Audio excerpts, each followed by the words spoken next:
So, Jake, your deck profile. I do. So it's in that part of the format where all the good decks are a little bit shitter, so rogue decks can do things sometimes. Ooh. So with that in mind, Show us your roguey rogue my deck. which has been spoken about many times, the Mekk Knights. So we start with the Mekk Knights, obviously. So you got 3 purple, 3 blue, and then you got 2 shifty, 2 red, and 2 yellow. What's your favourite one? Probably blue. I like blue. Blue is in some ways a brick opening first if you don't have the right cards, but there's parts in the deck that sort of make it a lot better. And then followed closely by shifty, because shifty does all the things. And red and yellow are there just to sort of get rid of problematic back row or So monsters. like a rainbow. It is almost like that, except I don't run 2 of them because 2 of them are really terrible. For anyone who needs clarification, the terrible ones are green and orange. They're actually trash.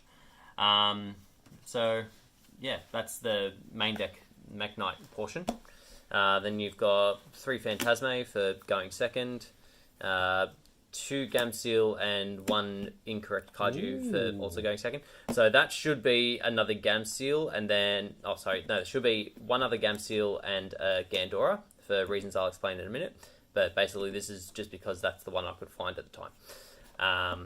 Then we go to the things that allow you to go first. So 2 Corruptor Ibly.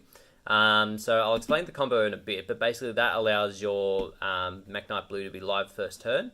So I'll show that in a sec. Just put those there for a sec. And then you got the Draconet package. So other decks will use that to do Guard Dragon combos and set up stupid boards. I do that to do Mekk Knight things. Again, I'll show it in a minute, but basically it gets you to Ib. Then you get spells. So you've got 3 of Memories, which summons the Mekk Knights from deck. That's good for if you happen to not go all that well going first, or for going second, just gives you a bit more utility as to what you can do, as to sort of blocking zones and whatnot. Then you've got 2 Key, which negates traps in the same column as the Mekk Knight and adds a banished 1 back to hand, or a World Legacy card, but that very rarely comes up. Then you get... you've got 1 Succession, so that's a searchable card with the Mekk Knights, obviously. I only play the 1 of because it doesn't come up all that often. It's sort of a do more card, but it is searchable when you want it, so that's why it's at 1. And then you get 3 Call by the Grave because the deck loses to literally every hand trap, and then 3 Trade In. So that's the reason why it should be 3 Gamseel and 1 Gandora, because they're all level 8s, so that if you happen to be going first and you have too many Kaijus, which if you're going first is 1 too many, you can pitch it off to draw. Did it come up today? Not for the Kaijus, because I'm not running the right ratio, I'm not running into them as much, but like the other level 8s you've got are Shifty and Purple. Yeah. So Shifty is generally the target that I want to send with this, because even if this gets negated, generally speaking, Shifty is best in Grave to bring back. Then in terms of traps, I've got 2 of Whispers, which is like low-key the best card in the deck. Because obviously, well, for anyone that doesn't know, it negates any activated monster effect in the zone of a Mekk Knight, and it reborns on activation any level 5 or higher monster. Even if it's no longer in the zone. Even if it's no longer in the zone, because it activates in the zone. So generally the play is your opponent goes to activate something. Generally speaking, it's something in the extra deck, like they'll go for a Phoenix or something. You chain that to bring back Shifty and summon it to that zone, and then anything they summon to the extra monster zone, activated effects are negated. Yeah. So really good for blocking sort of combo decks that need the extra deck monsters to get going.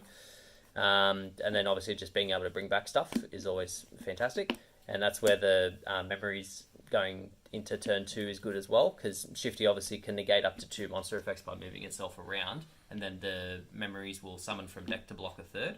So generally speaking, they'll wait till you, they'll try to bait out Shifty by using another effect. You move Shifty to that zone, and then they go for the third effect, which is generally the more important one, and Memories summons to block it as well. So that's that. And then I play 1... I think I called that Whispers. That's not Whispers. That's Secrets. Note, Secrets, Whispers. So Whispers I only play at 1 because it's probably the least useful card in the deck in that it doesn't really sort of extend your plays. Like, it doesn't add anything back. It just increases attack points on activation for level 5 or higher. But the thing it blocks is spells. So, like, without the Reborn or the Memories, that on its own is kind of garbage. And while they're searchable, generally speaking, I only ever need one. And it's probably the last one that I end up searching depending on the matchup. And then 3 Impermanence, because Impermanence is great. Yep. So then we go to the extra. Edit this out because this looks trash.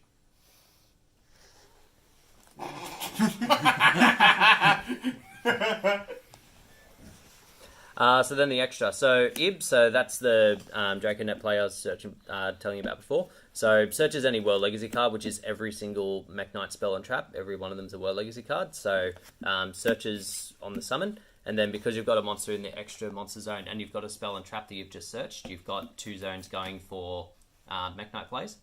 So you can start doing things. So that's incredibly useful. Then you've got Link 1s, which are Link Disciple and Nightmare Mermaid. Sorry, I'm playing to myself, my bad. So Mermaid is for the Ibly, like I was discussing before. So basically, you summon Ibly, link into Mermaid, which summons Ibly there, and then you've got the Nibiru. Turns off Nibiru, turns off Impermanence, and gives you 2 zones. And that way your Mekk Knight Blues live turn 1 because they've got a card on their field that you can get a search for.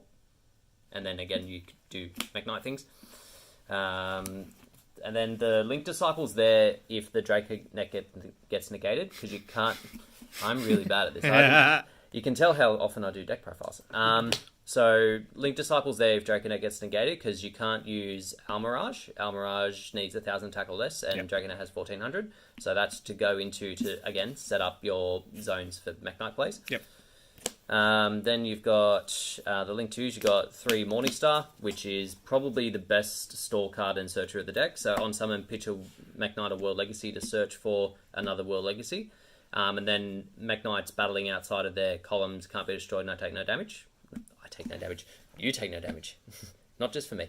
So that is really good because generally people don't read that part. They just read the part that it searched a card. And then they go to... Golden Castle. Yeah, pretty much, yeah. And that's half the win con of this is that people don't read. Reading is hard. Reading is very hard. I do live in Sydney.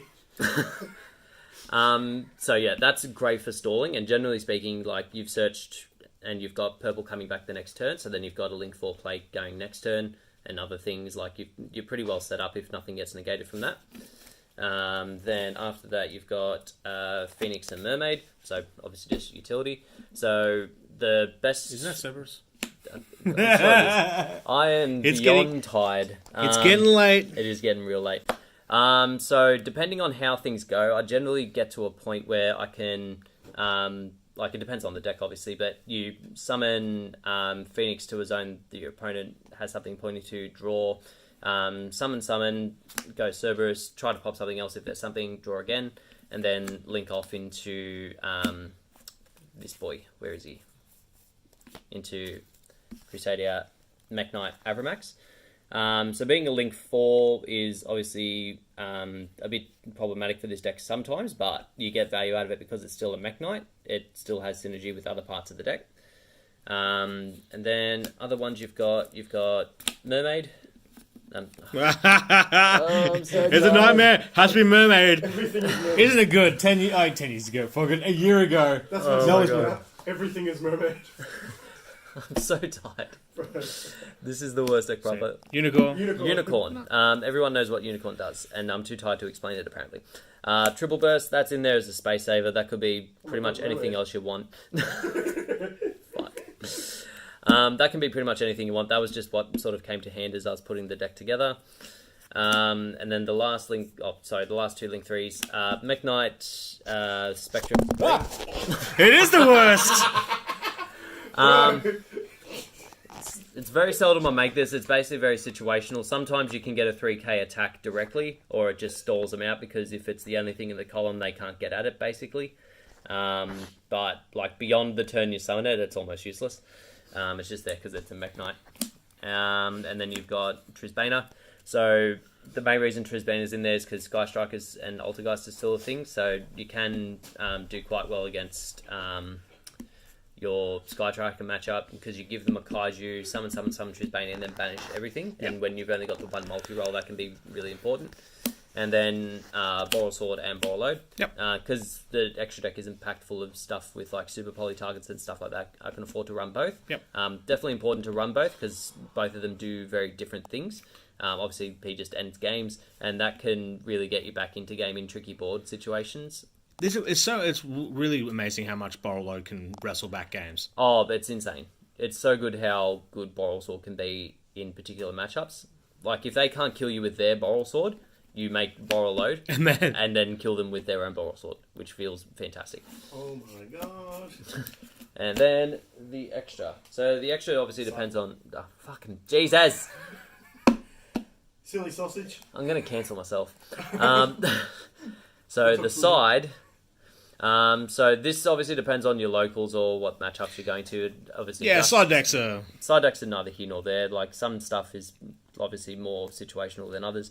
So I played 2 Prohibition. That is to possibly stop interruption cards or stop key cards opponent has, as well as setting up columns for Mekk Knights.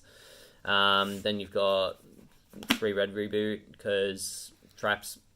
Yeah, they definitely rock around our locals. There's always traps. 3 Ash Blossom just for the going second times where impermanence or something isn't enough. You need a bit more response. here we go.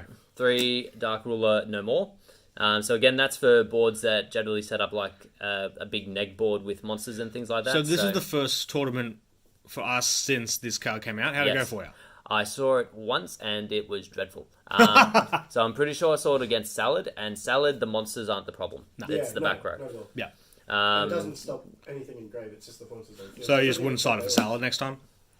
No, like I probably wouldn't, and like things will change with this as well once I get a set of the Rock. Yeah. Because the Rock will end Salad's life.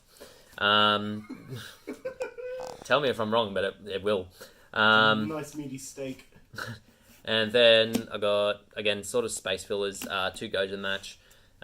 Being that all of the Mekk Knights are light type, it just, doesn't affect the deck too much unless you need to go into sort of extracurricular extra deck. By the time you're gozening, let's say Sky Striker or something, like they've got a... Oh, yeah, it's insanely good against Sky Striker. It's making them work, yeah. And also, like, they're all high attack monsters, right? Yeah. So you just sit there and poke them. Yeah, pretty much. Like what they do with Hayate. Yeah, basically. And then the last 2 are... I haven't seen this in a while. You know, I rate this. I rate this for this format.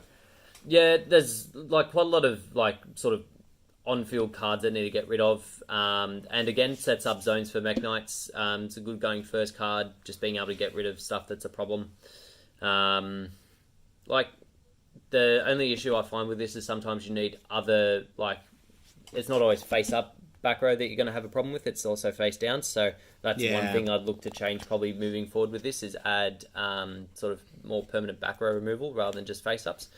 The other thing I'm sort of toying with at the moment as well is sort of making a more solid going first list of Mekk Knights by adding Cynet Mining, being that both the Draconets and the Nightmare Corruptor thing, Ibli, is Cyburst, so being able to search that, and then possibly putting a Gamma package in there as well to make sure that it doesn't get negated. So, like, there's definitely other things that this deck can do. This is just sort of what I slapped together, because Mekk Knights are fun. I like it. Yeah. So, that was my terrible deck profile, where I called 7 of my extra deck monsters Mermaid. Mermaid. So, I'm going to be doing other stuff with this. I'm going to be doing a Mekk Knight and Chill vid soon. So, if you want to check that out, please subscribe to the channel, click the bell, and let us know what you like and don't, because we want to bring content that you like. So, yeah, let us know. Yeah. Cheers.